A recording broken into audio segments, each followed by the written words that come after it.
فاتح یروشلم سلطان صلاح الدین ایوبی، ایک ولولہ انگیز داستان۔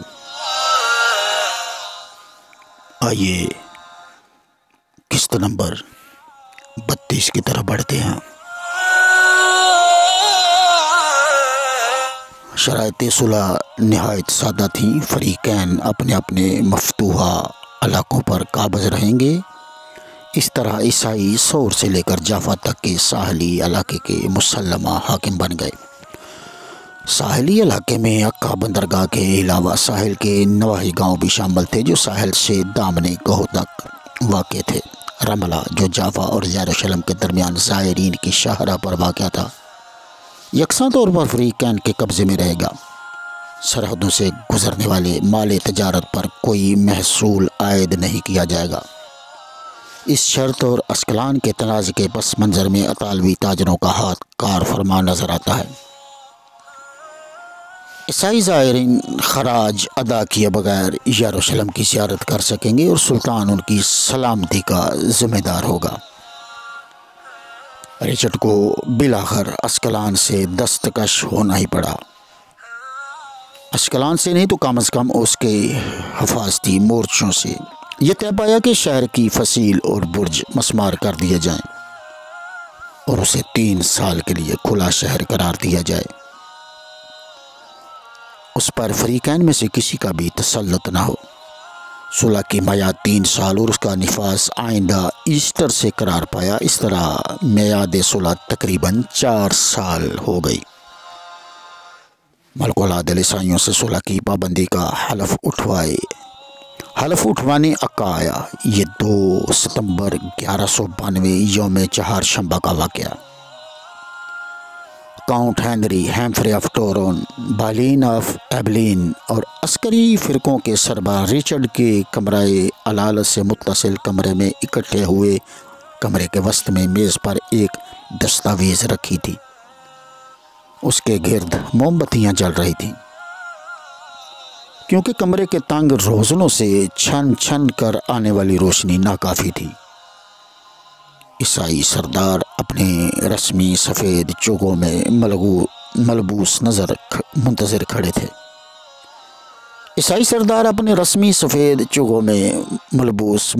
کھڑے تھے۔ وہ اس سرزمین کے آئندہ مالک تھے۔ وہ باری باری آگے بڑھے اور دستاویز پر اپنے دستخط ثبت کر دیے یا نشان بنا دیے۔ انہوں نے ایمان کی قسم اٹھائی کہ ہم صلح کے پابند رہیں گے۔ پھر یہ دستاویز رچرڈ کو پیش کی گئی۔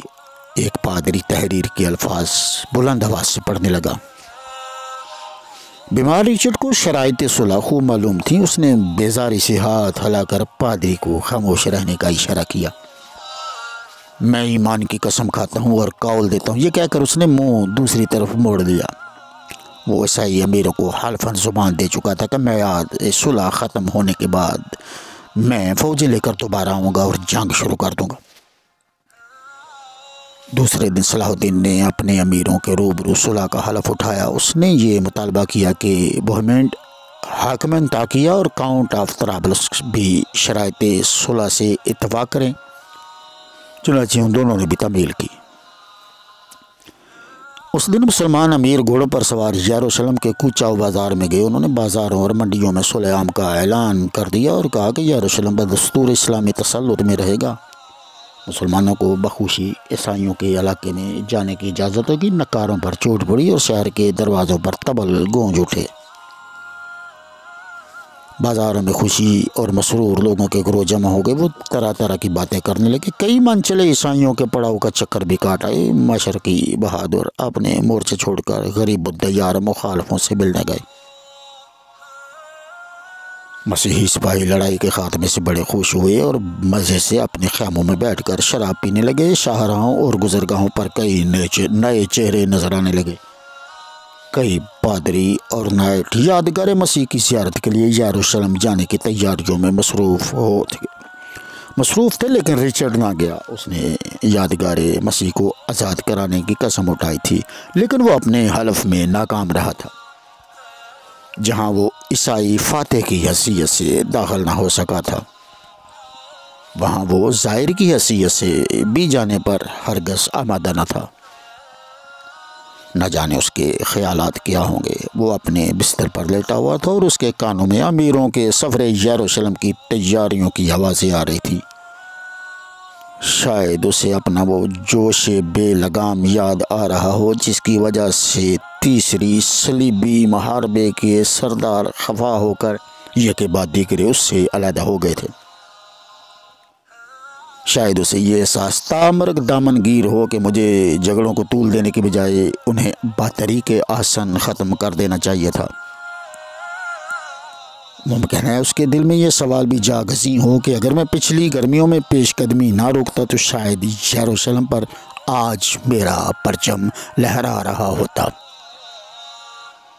رچرڈ کی قیادت میں صلیبی جنگ ناکام ہو گئی تھی، حالانکہ کسی کو تلوار اور نیزے پر اس جیسی قدرت نہ تھی۔ اس نے جنگ میں خطروں کو للکارا تھا اور داد شجاعت میں کوئی دقیقہ فروغ گذاشت نہیں کیا تھا، لیکن پھر بھی وہ اپنے مقصد اولین میں بری طرح ناکام رہا تھا۔ جب اس نے فوج کی کمان سنبھالی تو وہ بالکل بے بس ہو کر رہ گیا۔ عرصوں میں عیسائی فوجوں کی کامیابی اس کی قیادت کی رہین منت نہ تھی۔ جب اسے پیش قدمی کرنی چاہیے تھی وہ صلاح الدین سے مصالحت کی کوشش میں الجھ گیا۔ بیت النبیل جو یروشلم سے ایک منزل دور تھا، پہنچنے کے بعد گفتگوئے مصالحت کے روشن امکانات تھے، لیکن اس کے بجائے اس نے پسپائی اختیار کی۔ وہ بری طرح ناکام ہوا تھا، لیکن اس کی ناکامی کے باوجود مسلمان ملک الرق رچرڈ کو فراموش نہ کر سکے۔ محترموں اور سپاہیوں کو اس کی دلیرانہ کارنامے ہمیشہ یاد رہیں گے کہ وہ کیسے پوری فوج کی مزاحمت کے باوجود جافا کے ساحل پر اترا اور کیسے اس نے تنے تنہا ہزاروں کے منہ موڑ دیے، کیسے اس نے اپنی شمشیر خارا شگاف سے وہ کامیابی حاصل کی جو اس کی مجہول فوجی قیادت کو کبھی نصیب نہ ہو سکی۔ لا ابالی اور مفرور، دل پذیر اور انتہائی دلیر، یہ تھا رچرڈ چیردل جو عکا میں اپنے بستر پر لیٹا تھا۔ اس کے ذہن میں یہ خیالات نہیں تھے۔ وہ نہایت بے پرواہی سے اپنے بازوؤں سے کھیلنے یا ازرہ خوش طبعی اپنے درباری شاعر بیلونڈیل کے تازہ گیت سننے میں وقت گزار دیتا۔ وہ ملکہ برنگھیریا کی خدمت گزاری سے اکتا چکا تھا۔ وہ بڑی بےتابی سے واپسی کا منتظر تھا۔ اس کی آنکھیں سمندر کے اس پار نئی مہموں پر لگی ہوئی تھی۔ یہ ہے رچرڈ کا کردار جس کے نقوش تیسرے صلیبی محاربے کے تذکرہ نویسوں کے وقائع سے اجاگر ہوتے ہیں۔ یہ رومانو روایت کا کردار نہیں اور نہ ہی وائر اسکاٹ ہی کا۔ وہ سدا مظفر و منصور ہیرو ہے جس کی شخصیت غالب اور طبیعت وسیلی تھی اور جو اپنے پرجوش عزائم میں محض اپنے حلیفوں کی عداوت اور حسد کی وجہ سے ناکام رہا تھا۔ یہ بھی رچرڈ کی مکمل تصویر نہیں۔ اس کے کئی افعال وضاحت طلب ہیں اور اس کے کئی محرکات ابھی تک مہمہ۔ جب اس نے ساحل عقا پر قدم رکھا تو اس کی خود اعتمادی اور لا ابالی پن میں کوئی فرق نہیں تھا۔ وہ پورے یقین اور پورا امید تھا۔ میسنا اور قبرص کی فتوحات سے اس کی خود اعتمادی کو بڑی تقویت ملی تھی، لیکن جو محاصرہ یکا طول پکڑتا گیا اس کی بیزاری اور جنجلاہٹ شدید ہوتی گئی۔ بالآخر اس سے رہا نہ گیا اور اس نے دوسرے سالاروں کو جان بوجھ کر ہٹا دیا۔ وہ ناراض ہو گئے کیونکہ اس نے ان کی ایک نہ چلنے دی۔ اس نے انہیں برطرف کر کے فوجوں کی کمان خود سنبھالی اور سلطان صلاح الدین کو تنزیہ پیغامات بھیجنے شروع کر دی۔ پھر اس نے یہ ظلم ڈھایا کہ عکا کے مسلمان اسیران جنگ کو جو دراصل یارغمال تھے تہہ کر دیا۔ 20 اگست کے قتل عام اور ملک العدل سے 5 ستمبر کی پہلی ملاقات کے درمیانی وقفے میں اس کا سارا انداز ہی بدل جاتا ہے۔ وہ بے پرواہ، پراعتماد، بہادر شخص، محتاط اور متفکر بادشاہ کے روپ میں نظر آنے لگتا ہے۔ ان 2 ہفتوں میں اس کا طرز عمل قابل غور ہے۔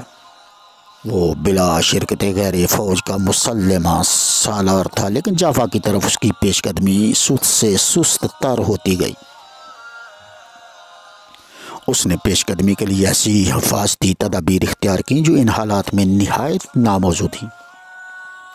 اس نے ارسوف کے میدان میں ہاسپٹلوں کو جوابی حملہ کرنے کی ممانعت کر دی تھی، لیکن جب جنگ خود بخود جوابی حملے میں تبدیل ہو گئی تو وہ بے تحاشا لڑائی میں کود پڑا اور برسر میدان لڑنے لگا۔ مقامی حیرت یہ ہے کہ دوسرے دن اس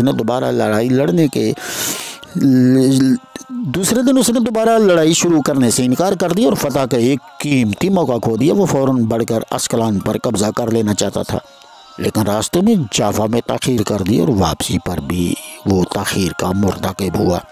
اس نے جعفر کے حفاظتی مورچوں کو مستحکم کیا اور بعد میں نہایت مارکۃ الآرا مگر فضول شجاعانہ کارنامے دکھانے میں مصروف ہو گیا۔ اسی طرح وقت گزرتا گیا اور دن مہینوں میں تبدیل ہو گئے۔ بالآخر وہ سلطان سے شرائط صلح کی درخواست کرنے پر مجبور ہو گیا۔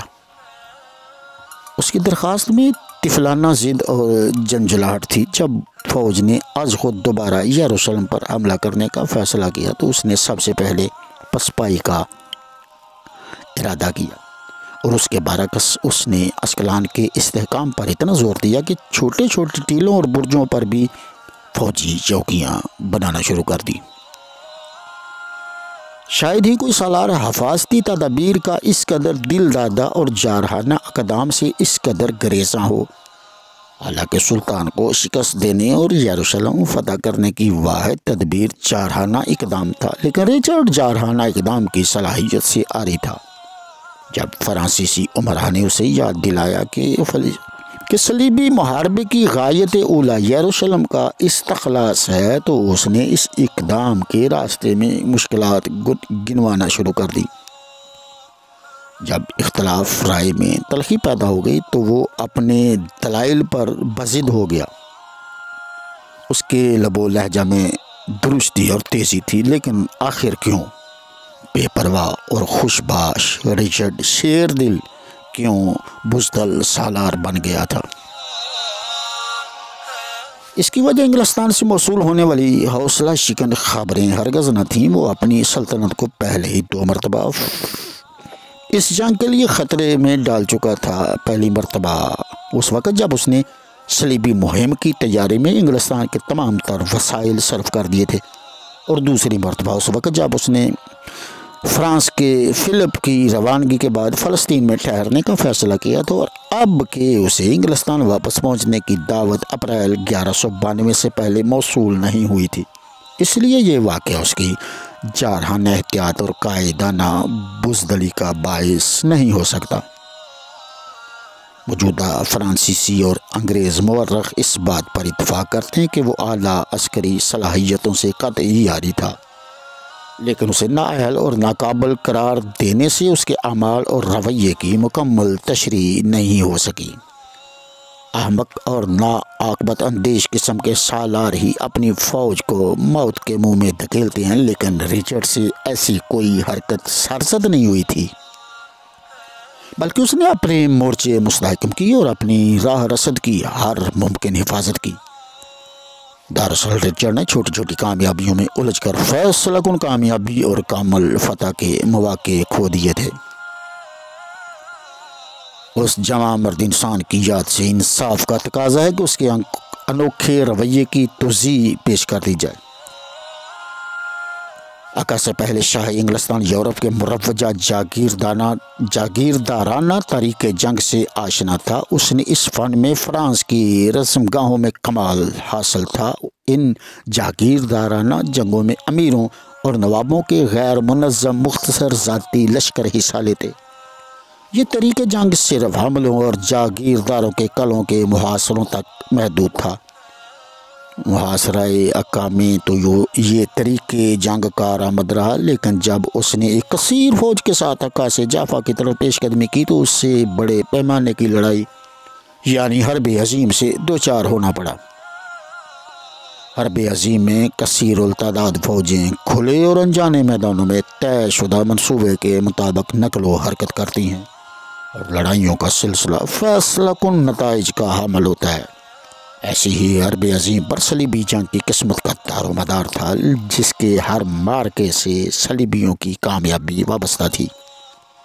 ہمارا خیال ہے کہ جب رچرڈ کو حرب عظیم سے سابقہ پڑا تو اس نے اپنی نااہلیت کا پورا ثبوت دیا۔ اب اس کے لیے سالاری سے دستبردار ہونا ناممکن نہ تھا، کیونکہ اس نے اقامے سالاری بڑے اہتمام سے حاصل کی تھی۔